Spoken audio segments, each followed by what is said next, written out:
Market માસ્ટર્સમાં આપનું સ્વાગત છે અને હું છું પ્રીતિ દલાલ અને માર્કેટ માસ્ટર્સમાં આજે આપણે વાત કરીશું એલિક્સર ઇક્વિટીઝના ડિરેક્ટર દીપન મહેતા સાથે. Deepan, very good afternoon. અને કઈ રીતના પહેલાં તો તમે જોઈ રહ્યા છો માર્કેટને અત્યારના આઈ થિંક ઘણા બધા પોઝિટિવ સેન્ટિમેન્ટ્સ પ્લે આઉટ કરી રહ્યા છે. ડોમેસ્ટિકલી ઓફકોર્સ આપણે એક સારા નંબર્સ આવતા જોયા છે, પછી જીએસટી હોય કે આપણા જે જીડીપી ડેટાઝ હોય અને ફોર્થ ક્વાર્ટરના જો નંબર્સ હોય, આ બધા જ એક પોઝિટિવ ફેક્ટર હતા. ગ્લોબલ સર્કિટ તરફથી એક થોડી ચિંતા હતી, હવે એ પણ આપણને સુધરતી દેખાઈ રહી છે, કારણ કે આજે જે ડેથ સીલિંગનું હતું એ ડ્રામા હવે ખતમ થતો દેખાઈ રહ્યો છે ને આગળ જતાં હવે ત્યાંથી પણ આપણે અત્યારના માટે કોઈ હવે ચિંતા નથી. જે હવે ચિંતા છે એ કદાચ અલ નીનોની આપણે ચિંતા જોઈ રહ્યા છે. રેટ ફ્રન્ટ પર પણ યુએસ તરફથી કદાચ આ વખતે પોઝ લેવાય. આ બધા જ ફેક્ટર્સ કઈ રીતના આપણા ડોમેસ્ટિક માર્કેટ્સને હવે એક વધારે પુશ આપી શકે છે? Yeah, Preeti, good afternoon and thank you for having me on your show. I think તમે ઘણા બધા ફેક્ટર્સ જે કયા પોઝિટિવ ફેક્ટર્સ છે એના કારણે જ market is near about its all time trading highs. અને સૌથી મોટું કારણ મારા ખ્યાલથી એ છે કે જે યુએસ માર્કેટ્સમાં અને ગ્લોબલ માર્કેટ્સમાં ઇન્ફ્લેશન અને ઇન્ટરેસ્ટ રેટની બાબતમાં એટલા બધા કન્સર્ન્સ હતા, એના કારણે એક જે રિસ્ક ઓફ ટ્રેડ થઈ રહ્યો હતો, હવે એ રિસ્ક ઓફ ટ્રેડ આખો રિવર્સ થઈને રિસ્ક ઓન ટ્રેડ થઈ રહ્યો છે. અને સૌથી મોટું તેજીનું કારણ એ જ છે કે ફોરેન ઇન્સ્ટિટ્યુશનલ ઇન્વેસ્ટર્સ હવે બાયસ થઈ ગયા છે અને એ લોકોની પણ લિક્વિડિટી આવી રહી છે આપણી જ માર્કેટમાં. ડોમેસ્ટિક લિક્વિડિટી તો સ્ટ્રોંગ જ હતી, પણ એ કારણે I think we are seeing the push to the market. અને I think supporting this particular upmove એ જે અર્નિંગ સિઝન આપણી જે અત્યારે સમાપ્ત થઈ, એ અર્નિંગ સિઝન ઘણી સારી હતી. આઈ થિંક 3-4 ક્વાર્ટર પછી બહુ સારી અર્નિંગ સિઝન આપણને જોવા મળી છે. અને એવા ઘણા બધા સેક્ટર્સ છે જ્યાં પર સારું એવું પરફોર્મન્સ આવી રહ્યું છે, એટલે પણ ઇન્વેસ્ટર્સો ઘણા એક્સાઇટેડ છે કે પરફોર્મન્સ કંપનીઓનું સારું છે, લિક્વિડિટી ફ્લોઝ પણ આવી રહી છે. અને ઓવરઓલ આઈ થિંક એવું કંઈક નેગેટિવ ઇસ્યુ છે નહીં જે પહેલાં હતો. જીઓપોલિટિકલ ઇવેન્ટ પણ જનરલી ક્વાયટ છે, એવું કંઈ છે નહીં. અને ધીરે ધીરે જે પણ macro level, at least India macro level પર સમાચાર બધા સારા જ આવે છે. જીએસટી કલેક્શન્સ કહો કે ઓટોમોબાઈલ સેલ્સ કહો, purchasing managers index, fuel consumption, જે બધા ક્વિક નંબર્સ આવી રહ્યા છે, they are all looking very good. એટલે આઈ થિંક આપણે I would see new highs definitely in June, એવું લાગે છે at this point of time. તમે ઓટોમોબાઈલ સેક્ટર મેન્શન કર્યું અને I will start with that sector first, કારણ કે આપણે ત્યાંના જે મે મહિનાના જે પણ નંબર્સ આવી રહ્યા છે ક્વાઇટ પ્રોમિસિંગ આવી રહ્યા છે. ને ધ પોઝિટિવ ફેક્ટર ઇઝ કે ડોમેસ્ટિક ડિમાન્ડમાં હજી આપણે એક અપમૂવ જ જોઈ રહ્યા છે. એક્સપોર્ટ્સ ફ્રન્ટ પર ઓફકોર્સ એક થોડું ડેમ્પનેસ જોયું છે અને જો ફ્યુ પોકેટ્સ છે જ્યાં હજી આપણે પિકઅપ નથી દેખાઈ રહ્યું એ છે. આપણે એમએનએમના જે ફિગર્સ જોયા જેમાં ટ્રેક્ટર્સમાં હજી થોડું પિકઅપ નથી.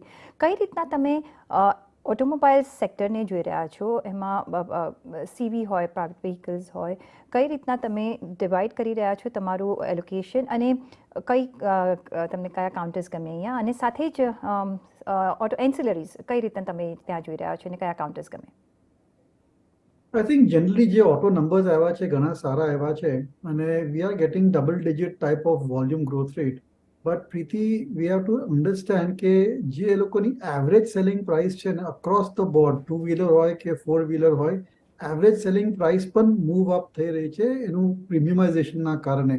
એટલે જે પણ કમર્શિયલ વ્હીકલ હોય કે યુટિલિટી વ્હીકલ હોય કે સ્કૂટર કે મોટરસાયકલ હોય, the prices that the companies are realizing is higher by 10-12%.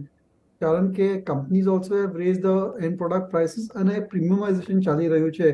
એના કારણે even a 10-12% type of a volume growth can translate into 17-18% type of revenue growth for the company. અને because આ જે પ્રીમિયમાઇઝેશન ચાલી રહ્યું છે ઓટો ઇન્ડસ્ટ્રીમાં, તો માર્જિન્સ માટે પણ એ ઘણું જ સારું છે. એટલે I am very pleased with the way the auto numbers have come through.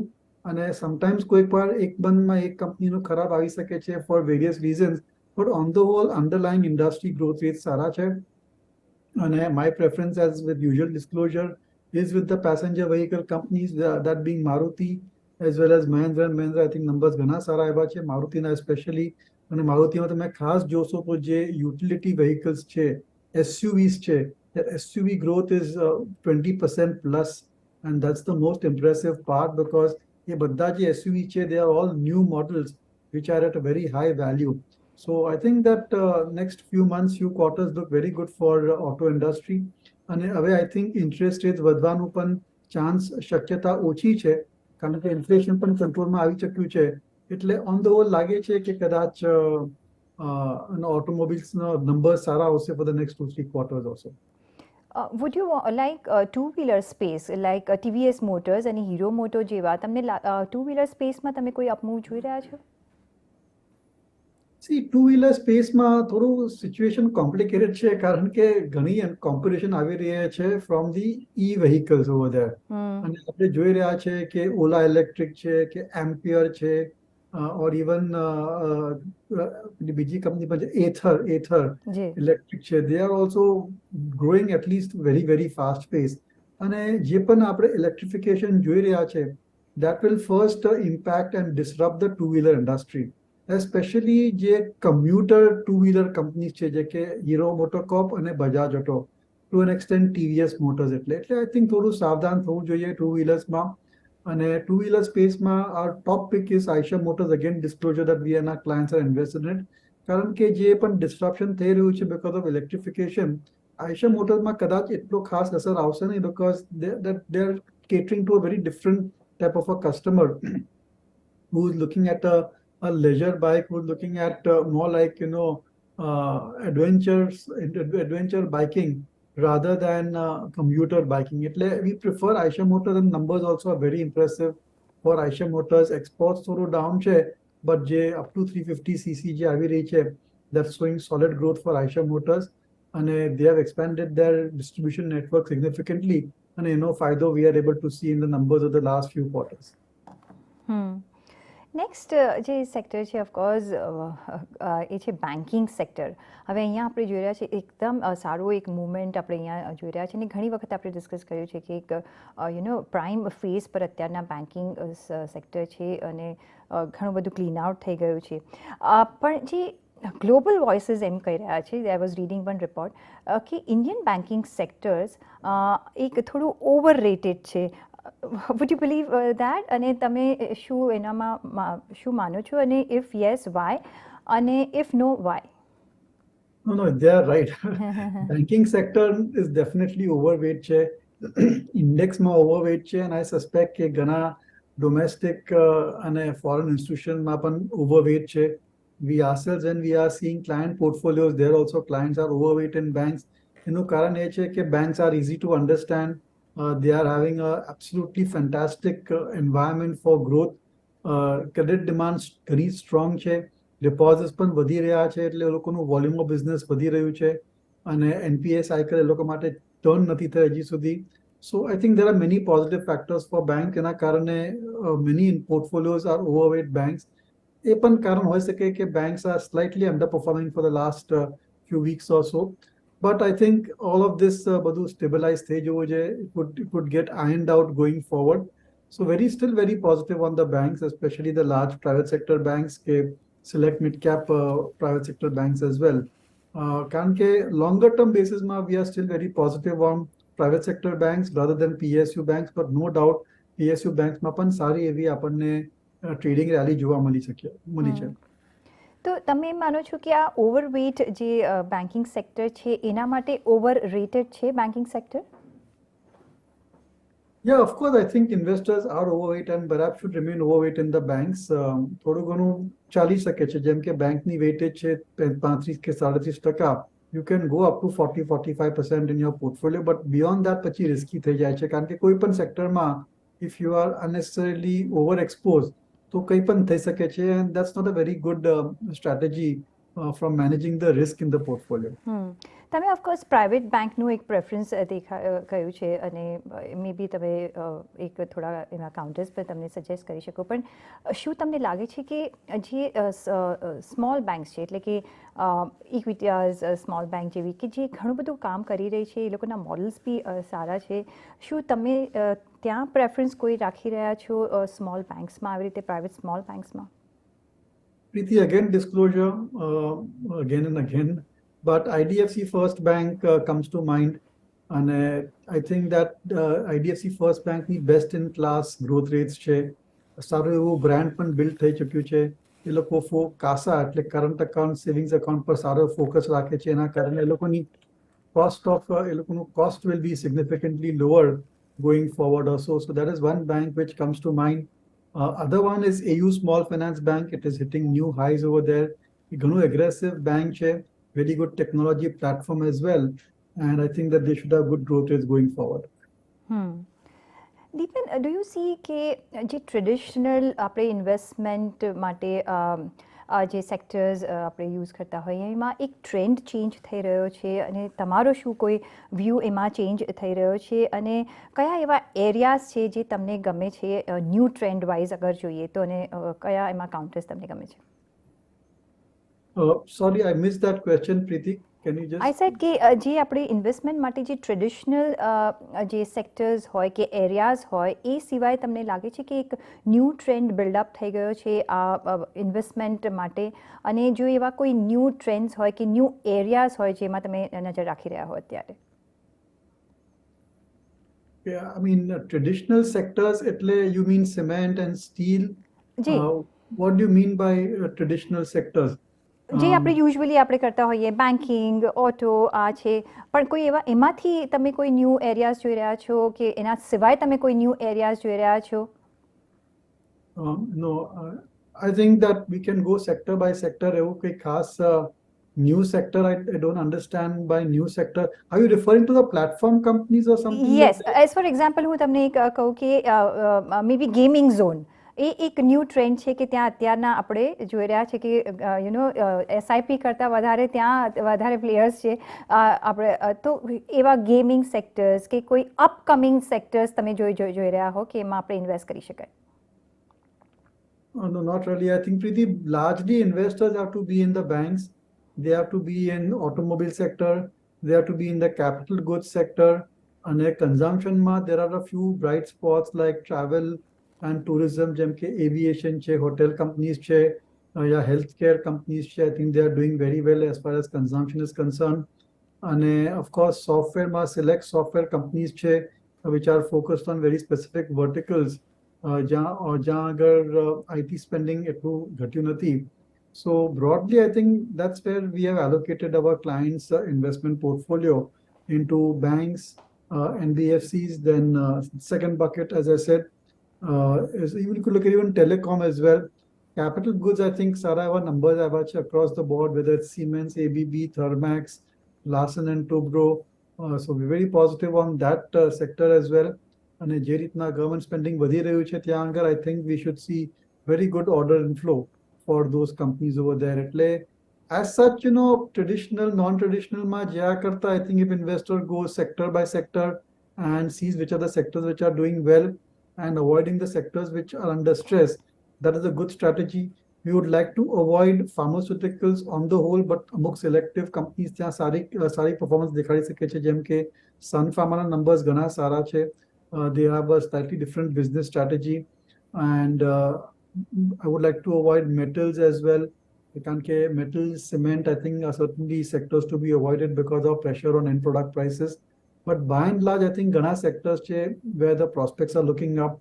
Overall industry trend પણ ઘણી સારી છે, and investor ની પાસે ઘણો choice છે in terms of diversifying their portfolio, in terms of allocating the right amount to the performing sectors. Health કેરમાં આપણે હમણાં જોઈ રહ્યા છે કે અપોલો હોસ્પિટલ્સ હોય અને અહીંયા આપણે ખાસું એવું ટુરિઝમ પણ આવતું હોય છે. આ એરિયા તમને કોઈ ગમે, કોઈ કાઉન્ટર્સ ગમે અહીંયા? See, healthcare પર I thought Narayan Rudralay and Apollo Hospital ના numbers ઘણા સારા આવ્યા હતા. They are quality companies અને ઘણી એવી capacity એ લોકોએ સેટઅપ કરી નાખી છે. એનું જેમ utilization વધતું જાય છે, I think they are seeing the benefit of that. Apollo Hospital especially, તમે don't go by the numbers which the company has declared, કારણ કે જે એ લોકોની જે platform business છે, that is Apollo Health Co. That is an investment phase and that is reporting losses, which is being absorbed by the traditional hospital division of the company. But જે company જે valuation build થઈ રહી છે Apollo Health Co. is phenomenal valuation getting built over there. And at some point of time, they will do a small dilution to recognize the value over there. અને જે pharmacy business છે, that also is doing very well. Again, disclosure that we are and our clients are invested. So it is the largest hospital company as well. એટલે I would say on the healthcare side, one should look at that company. Narayan Rudhyalaya has also done very well, I think. અને એ લોકોનું પણ business model સારું એવું diversified છે. અને healthcare સ્પેન્સ તો એક કન્ટિન્યુઅસલી આ ઇકોનોમીમાં થવાના જ છે. I think in India, we are just about getting into more formalization of healthcare. અને જે રીતના મેડિકલ પ્રોસિજર્સ વધી રહ્યા છે, જે રીતના અવેરનેસ વધી રહી છે, I think it's a good long term sector. પણ થોડું આપણે ત્યાં આગળ વ્યૂ લોંગ ટર્મ રાખવું જોઈએ, at least 3 to 5 years or so. કારણ કે it is a steady sector, but you can't expect 20-30% type of growth. Typically it is 10-12%, but consistently આવશે તમને. ઓકે, આપણે આગળ પણ ચર્ચા કરીશું, પણ એ પહેલાં મારે લઈ લેવો પડશે બ્રેક. તો એક ક્વિક બ્રેક લઈને પાછા ફરીશું. જોડાયેલા રહેજો અમારી સાથે.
બ્રેક પછી આપનું સ્વાગત છે ને આપણે વાતચીત કરી રહ્યા છીએ એલેક્સર ઇક્વિટીઝના ડિરેક્ટર દીપન મહેતા સાથે. દીપન, આઈટી અત્યારના ઓફકોર્સ અત્યારે આ વખતે એક સારા એવા નંબર સાથે આપણને સરપ્રાઇઝ કર્યું છે આઈટી, પછી થર્ડ ક્વાર્ટર હોય કે ફોર્થ ક્વાર્ટર હોય. અહીંયા તમે કઈ સ્પેસમાં ઇન્વેસ્ટ કરી રહ્યા છો? ખાલી લાર્જ કેપ તમે જોઈ રહ્યા છો કે મિડ સ્પેસમાં પણ તમને કોઈ કાઉન્ટર્સ ગમે? No, Preeti, software mid cap is much preferred. કારણ કે લાર્જ કેપ કંપનીની બેઝ ઇફેક્ટ ઇમ્પેક્ટ થાય છે. એ લોકોની એટલી મોટી સાઇઝ થઈ ગઈ છે કે જ્યાં સુધી $300-400 million ઓર્ડર ફ્લો નવા નહીં આવે ત્યાં સુધી they are not able to move, get into that double digit type of growth rates. Whereas જે mid cap IT companies છે, through smaller acquisitions or through smaller order flow, they are able to sustain the growth rates. And a mid-cap IT, they are able to create their niche in the industry.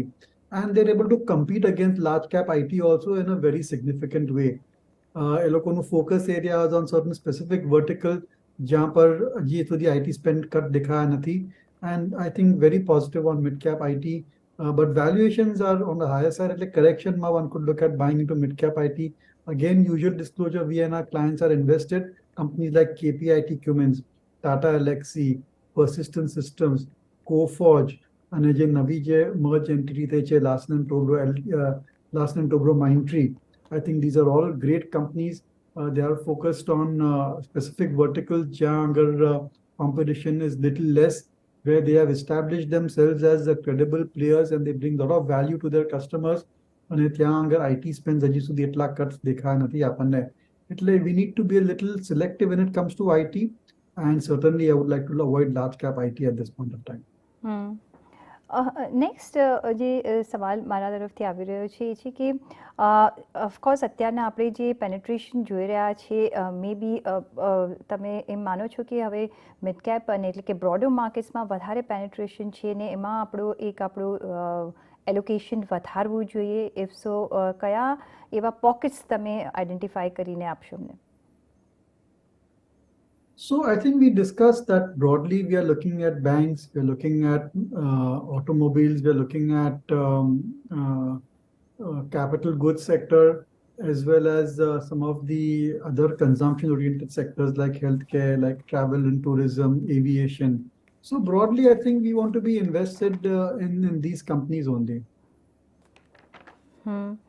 પણ small કેપમાં અત્યારના શું આપણે શરૂઆત કરી દેવી જોઈએ કે it's still overvalued? No, Preeti, I think small cap, mid cap is where the action is going to be.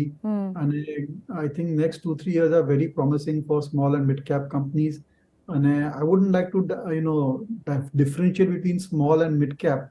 But જે sectors ma outlook સારો હોય, I think those sectors, the mid cap companies or small cap companies should do much better. Reality as a space એ તમને કેવી રીતે ગમે? કારણ કે આપણે જોઈ રહ્યા છીએ કે ઇન્ફ્રાસ્ટ્રક્ચર ઓફકોર્સ ઓલ અરાઉન્ડ આપણે જોઈ રહ્યા છીએ બિલ્ડઅપ થતા.